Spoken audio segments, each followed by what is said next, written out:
আসসালামু আলাইকুম, welcome to my international English learning channel Ambrose English.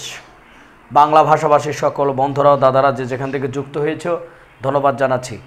আজকের এই ক্লাসটি মূলত হবে অসাধারণ একটা টেকনিক, যে আমরা কাল্পনিক কিছু সেন্টেন্স তৈরি করব, কাল্পনিক বাক্য। যেমন আমরা মাঝে মধ্যে অনেক সময় অনেক কিছু কল্পনা করি, যে আমি যদি হতাম, বা আমি যদি পেতাম, বা আমি যদি করতাম, বা আমার যদি থাকতো, নাই কিন্তু থাকতো, এরকম মনে মনে কল্পনা করি। এই ধরনের বাক্য কিভাবে তৈরি করব, দু একটা এক্সাম্পল আমরা দেখি যে এই ধরনের বাক্যগুলো কিভাবে আমরা ইংলিশে কনভার্ট করব। সো বন্ধুরা দেখো, প্রথমে বলেছে আমি যদি প্রধানমন্ত্রী হতাম পালাতাম না, তাই না? বলতেছে যে আমি যদি প্রধানমন্ত্রী হতাম তাহলে আমি পালাতাম না। হ্যাঁ, নর্মালি এই বাক্যগুলো আমরা আমি তো প্রধানমন্ত্রী না, কিন্তু মনে মনে ভাবতেছি যে আমি যদি প্রধানমন্ত্রী হতাম পালাতাম না, দেশে মারা যাই যেতাম, তাতে দুঃখ নেই। পরবর্তী সেন্টেন্সটা দেখো, বলেছে যে সে যদি আমার বউ হতো, সে যদি আমার বউ হতো তার জন্য একটা বাড়ি কিনতাম, তার জন্য একটা বিশাল বড় বাড়ি কিনতাম, নাকি? তো এই যে আমার যদি অনেক টাকা থাকতো, আমার যদি অনেক টাকা থাকতো, এখন তো আমার তো টাকা নাই, যদি টাকা থাকতো তাহলে কি করতাম? আর টাকা থাকলেই মানুষ অন্যায় কর্ম করার সুযোগ পায়। সো বন্ধুরা দেখো, যে আমার যদি অনেক টাকা থাকতো একটা মসজিদ বানাতাম। দুটো কথাই কিন্তু কাল্পনিক, যে হ্যাঁ আমার যদি থাকতো তাহলে এই কাজটা করতাম। তো বন্ধুরা এমন বাক্যগুলো আমরা ইংরেজিতে এমন একটা সুন্দর ফ্রেজ ব্যবহার করব, সেটা হলো যে ইফ প্লাস ওয়ার। এই স্ট্রাকচারটা ব্যবহার করবো, যে আমি যদি হতাম, বা কেউ যদি হতো, বা সে যদি হতো, এই ধরনের ক্ষেত্রে ইফ এরপরে কী দেবো? Were. If subject were, if plus subject plus war.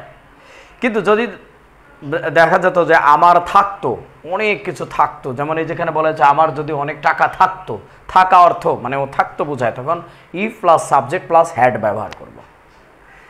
আর যেমন এখানে একটা সেন্টেন্সে যে ব্যবহার করেছে, সে যদি আমাকে ভালোবাসতো, কোনো ভার্ব, সে যদি কোনো কাজ করতো, তাই না? তাহলে সেই ক্ষেত্রে আমরা ইফ প্লাস সাবজেক্ট প্লাস ভার্বের ভিটু ফর্ম ব্যবহার করব, পাস্ট ফর্ম ব্যবহার করব।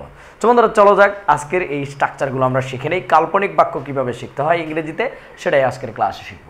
আমি যদি প্রধানমন্ত্রী হতাম, তাহলে ওই যে হতাম, তাহলে আমাদের গঠনটা কী হবে? সাবজেক্ট আগে ইফ আগে লেখে নিই। দেখো সবগুলোতে ইফ হবে, সবগুলোতে কিন্তু ইফ হবে। বন্ধুরা ইফ আমরা কিন্তু লিখে নিলাম, দেখো, কারণ সবগুলোতে যদি আছে। তো এ ধরনের সেন্টেন্স ইফ দিয়ে শুরু হয়, কাল্পনিক বাক্য মানে ইফ দিয়ে শুরু হবে। তাহলে আমরা ইফ লিখে নিলাম, সাবজেক্টকে আই, এই দেখো আই লিখে নিলাম। ইফ আই হতাম, তাহলে ওয়ার হবে। If I were A prime minister, দেখো PRIME প্রাইম মিনিস্টার, আমি যদি একজন প্রধানমন্ত্রী হতাম। এক একজনের এক এক ধারণা, বাট আমি বলতেছি যে আমি যদি প্রধানমন্ত্রী হতাম তাহলে পালাতাম না। তবে সব সময় মনে রাখবা বন্ধু, যে এ বন্ধুরা এইখানে সাবজেক্ট কে পালাতো না, বলে আমি পালাতাম না, আমি পালাতাম না, তাই না? তাহলে আই হচ্ছে এখানে সাবজেক্ট, এইখানে যে সাবজেক্টটা থাকবে ঠিক এখানে সেই সাবজেক্টটাই থাকবে, সুবিধা আর কি। সো আই, এই উড কিন্তু নিতেই হবে বন্ধুরা, মনে রেখো, এই যে উড, এটা বাধ্যতামূলক নিতেই হবে, উড নিতে হবে। তাহলে আই উড নট, এই দেখো আই উড নট কি? ফ্লি, এই যে FLEE, ফ্লি মানে পালানো। ফ্লি মানে কি বন্ধুরা বলো তো? কোচে করে পালানো। সো আমি যদি প্রধানমন্ত্রী হতাম তাহলে আমি পালাতাম না, তাই না? আমি দেশেই থাকতাম, যা থাকে কপালে, নাকি? কিন্তু আমার মনের মধ্যে যে ভয়, যে আমি যদি থাকি মেরে ফেলতো, সমস্যা নেই। পরের সেন্টেন্সটা দেখো, সে যদি আমার বউ হতো, তাই না? হতো মানে এই যে হওয়া, এই যে হতো, হতাম বা হতো, যেটাই হোক আমরা ওয়ার ব্যবহার করব। তাহলে ইফ যদি সে, এখানে শের ইংলিশ কি? সি, তাহলে আমরা লিখলাম, দেখো এখানে কিন্তু আই লিখেছি, এখানে কিন্তু সি লিখলাম বন্ধুরা, খেয়াল করো, যে কারণ এখানে আছে ইফ আই, আমি যদি, আর এখানে সে যদি, এই জন্য if she were my wife. এখন বন্ধুরা তোমাদের মনের মধ্যে আবার প্রশ্ন জাগতে পারে যে স্যার ওয়ার হচ্ছে কেন, অজ হলো না কেন?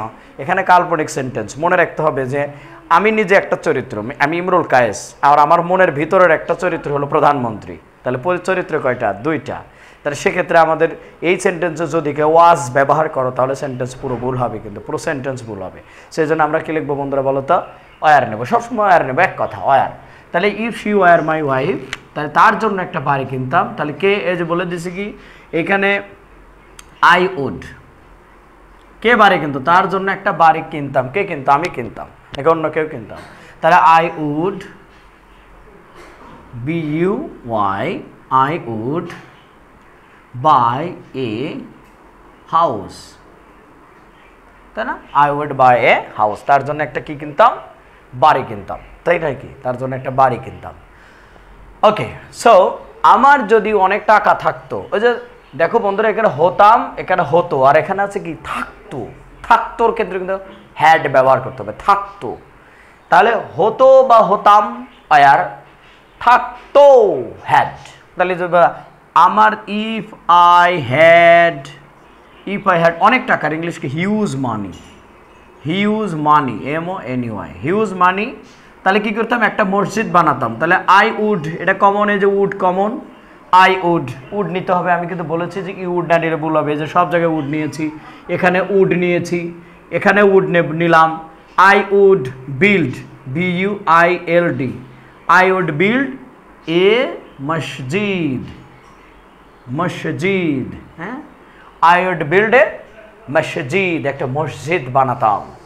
পরে তাদের যদি ক্ষমতা থাকতো, এই যে থাকতো থাকতো থাকতো থাকতো, ওই যে বলছে হতো হতাম আর থাকতো, তখন আমরা লিখলাম ইফ দে, এই যে তাদের, এই জন্য আমরা কি নিলাম বন্ধুরা, দে নিলাম। ইফ দে, দেখো if they, sorry, if they had, এই যে হ্যাড, হ্যাড মানে থাকতো বোঝায়। If they had power, POWER, তাদের যদি তাদের যদি ক্ষমতা থাকতো, ইফ দে হ্যাড পাওয়ার, আমাকে মেরেই ফেলতো, তাহলে কে, দে, ওই যে উড নেব, উড নেব, they would kill me, they would কি বন্ধুরা, কিল মি, তারা আমাকে কি করতো, মেরেই ফেলতো, এই যে উড কিল মি। সে যদি আমাকে ভালোবাসতো, আমাকে গহনা কিনে দিত। এখন মনে করো যে কোনো মেয়ে ছেলেকে বলতেছে, উল্লেখ করে বলতেছে তার হাজব্যান্ডকে বলতেছে, সে যদি আমাকে ভালোই বাসতো তাহলে তোমাকে গহনা, অনেক গহনা কিনে দিত।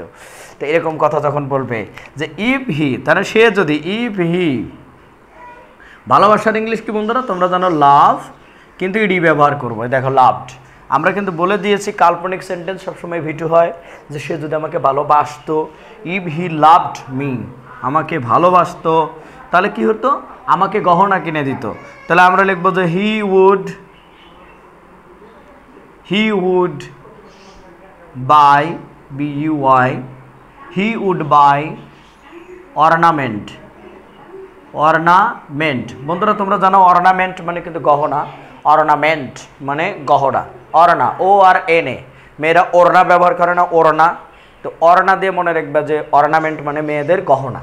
তো ornament for me, so I think that you have understood the point. বন্ধুরা আরও একবার বলছি, যদি কখনো কথার মধ্যে এরকম হয় যে হতো বা হতাম, তাহলে অবশ্যই ই প্লাস অয়ার ব্যবহার করব, অয়ার নেব। যদি কখনো দেখো যে থাকতো বোঝাচ্ছে, আমার যদি থাকতো, তার যদি থাকতো, তখন আমরা সাবজেক্ট মানে হ্যাড ব্যবহার করব বাধ্যতামূলক। আর যদি মনে হয় যে কোনো কাজ করতে বোঝায়, যেমন সে যদি আমাকে ভালোবাসতো, সে যদি আমাকে ঘৃণা করতো, সে যদি আমাকে টাকা দিত, তাহলে আমি তাকে বাড়ি দিতাম, এরকম কোনো কাজ বোঝায়, তখন কিন্তু অবশ্যই ওই ভার্বের পাস্ট ফর্ম করে দিবা। তো বন্ধুরা ফাইনালি আমি যে কথাটা বলবো সেটা হলো যে প্রত্যেকটা ক্ষেত্রে কিন্তু আমরা ডান পাশে উড ব্যবহার করেছি। দেখো এই যে উড ব্যবহার করেছি, এই যে উড ব্যবহার করেছি, এই উড কিন্তু ডান পাশে বাধ্যতামূলক। That's why I have made this class only for the people who are very crazy for learning English. বন্ধুরা আমরা আজকে মূলত তোমাদের জন্য যেটা করব সেটা হলো যে দুটো হোমওয়ার্ক দেবো, দুটো হোমওয়ার্ক অবশ্যই কিন্তু তোমরা কমেন্ট করে জানাবে। ওকে, অবশ্যই কিন্তু কমেন্ট করে জানাবে। সো বন্ধুরা দুর্দান্ত দুটি হোমওয়ার্ক তোমাদেরকে দিচ্ছি, আশা করি অবশ্যই কমেন্ট করে জানাবে। দেখো নাম্বার 1, আমি যদি শিক্ষক হতাম, এই যে হতাম মানে এখানে অবশ্যই কিন্তু হওয়া বলতে ওয়ার ব্যবহার করতে হবে, নিজের হওয়া বোঝাচ্ছে। তাহলে ইংরেজি শিখাতাম, কে শিখাতো, আমি ইংরেজি শিখাতাম। শিখানোর ইংলিশ কি তোমরা কিন্তু জানো, লার্ন। সরি টিচ মানে শেখানো। তো বন্ধুরা দ্বিতীয় ক্ষেত্রে মেয়েটির যদি লজ্জা থাকতো সে প্রকাশ্যে নাচতো না। আসে না অনেকে ফেসবুকে একদম পুরো উলঙ্গ মুলঙ্গ হয়ে নাচতেছে ফেসবুকে বিভিন্ন ধরনের একটু ভিউ পাওয়ার জন্য। তো বন্ধুরা আমি তাদেরকে সেক্ষেত্রে বলবো যে নাচার ইংলিশ কিন্তু তোমরা জানো ডান্স, বাট প্রকাশ্যে এর ইংলিশ কি ওপেনলি মানে হচ্ছে প্রকাশ্যে। সো আমি আর কিছু বললাম না, কিন্তু এখানে বলেছে থাকতো হ্যাড ব্যবহার করতে হবে, আর এখানে ওয়ার। সো আমি আশা করি তোমরা কমেন্ট করবে, ভুল হয় হোক, বাট কারোর কমেন্ট দেখে তোমরা কমেন্ট করার চেষ্টা করো না। Thank you very much, best of luck, আল্লাহ হাফেজ।